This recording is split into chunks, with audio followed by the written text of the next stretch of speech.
আর সেই লোকটা আমার বাবার মতন দেখতে, কিন্তু আমার বাবা তো মারা গেছেন। তাহলে এই লোকটাকে ভূত ভূত ভূত ভূত।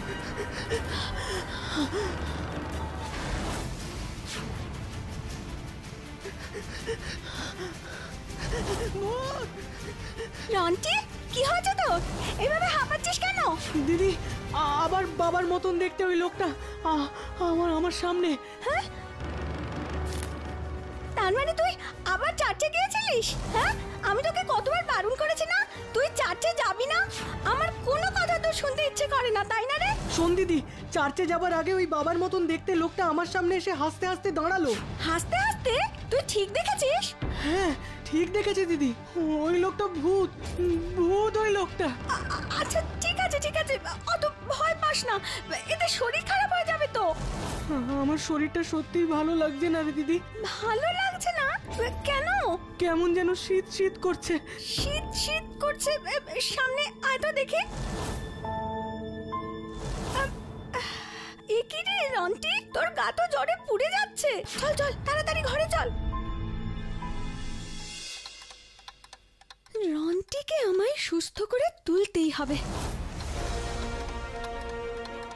কেমন সমস্যায় পড়লাম। রন্টি সুস্থ না হলে তো খুবই সমস্যা হবে। দিন দিন তো ওর এই ভয় পাওয়া রোগটা বেড়েই চলেছে। ডাক্তারবাবু তো কিছু করতে পারছেন না। রন্টি কাকে দেখছে? বাবাকে? না না না, এ কি করে সম্ভব? এই ব্যাপারে একবার বাটুলদার হেল্প নিলে কেমন হয়? ওর কথা তো অনেক পড়েছি। আমি কালকেই বাটুলদার কাছে যাব।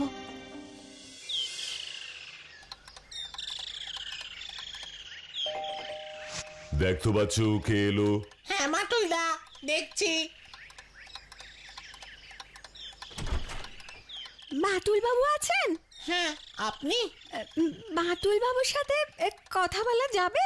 হ্যাঁ, কথা বলা যাবে, আসুন। গুড মর্নিং বাটুলদা। Good morning. আপনাকে তো ঠিক। আমি জুলি থমসন, গ্রিনল্যান্ড ভ্যালি থেকে আসছি। Greenland valley? ওকে, বসুন। মিস্টার থমসন মারা গেছেন, কিন্তু রন্টি ওনাকে দেখতে পাচ্ছে। Strange, very strange. কিন্তু বাটুলদা, আমার মনে হয় এর পিছনে অন্য কোনো রহস্য লুকিয়ে আছে। রহস্য লুকিয়ে আছে মানে? আমি বলতে চাইছি, এই রন্টি হয়তো সত্যিই বলছে ও আমাদের বাবা মিস্টার পিটার থমসনের মতন কাউকে দেখতে পাচ্ছে। আপনি কি বলতে চাইছেন? রন্টি ভূত দেখছে? না, আমি ভূতে বিশ্বাস করি না, আর তাই আপনার কাছে এসেছি বাটুলদা এই রহস্যের সমাধানের জন্য। কারণ এই রহস্য সমাধানের উপরে ভবিষ্যৎ নির্ভর করছে। ভবিষ্যৎ নির্ভর করছে? আমি ঠিক বুঝলাম না। মানে রন্টি তো কোনো সাধারণ ছেলে নয় বাটুলদা। রন্টি হচ্ছে আমাদের বিশাল গ্রিনল্যান্ড ভ্যালির একমাত্র উত্তরাধিকারী। উত্তরপত্র শুনেছি বাটুল্লা, কিন্তু উত্তরাধিকারী সেটা আবার কি গো বাটুল্লা? আচ্ছা, আমি তাহলে পুরো ব্যাপারটাই খুলে বলছি। আমাদের বাবা মিস্টার পিটার থমসন মৃত্যুর আগে লিখে গেছেন তার মৃত্যুর পর আমার ভাই রন্টি হবে এই বিশাল গ্রিনল্যান্ড ভ্যালির একমাত্র মালিক। কিন্তু উনি কিছু শর্ত রেখে গেছেন। শর্ত? কি শর্ত?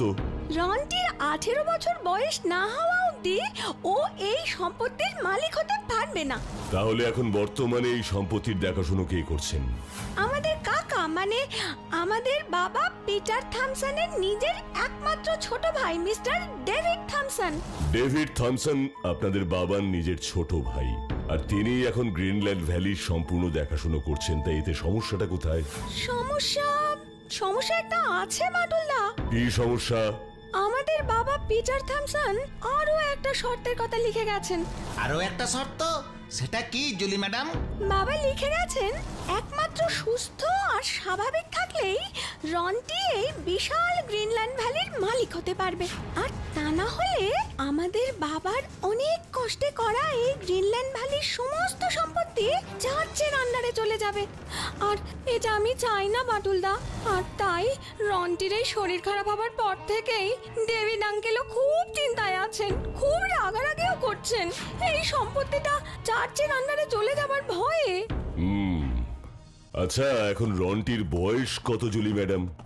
রন্টির বয়স 12 বছর। মানে 18 হতে আরো 6 বছর বাকি রন্টির, কি ঠিক বললাম তো ম্যাডাম? হ্যাঁ, আরো 6 বছর বাকি। তাই বুঝতেই পারছেন একটা ছোট ছেলের ভবিষ্যতের প্রশ্ন জড়িয়ে আছে এই ঘটনার সাথে। আপনি দয়া করে আমাদের সাহায্য করুন বাটুলদা, আপনার যত টাকা লাগে আমি দেব। একটা ছোট ছেলের ভবিষ্যতের প্রশ্ন যেখানে জড়িয়ে আছে সেখানে তো আমি না করতে পারি না। ঠিক আছে, এই কেসটা আমি নিচ্ছি। থ্যাংক ইউ বাটুলদা, থ্যাংক ইউ। এতে ধন্যবাদের কিছু নেই জুলি ম্যাডাম, এটা আমার কর্তব্য। তাহলে আপনারা কবে আসছেন আমাদের গ্রিনল্যান্ড ভ্যালিতে? খুব তাড়াতাড়ি। আচ্ছা ঠিক আছে, তাহলে আমি আজকে উঠি বাটুলদা। আসুন জুলি ম্যাডাম।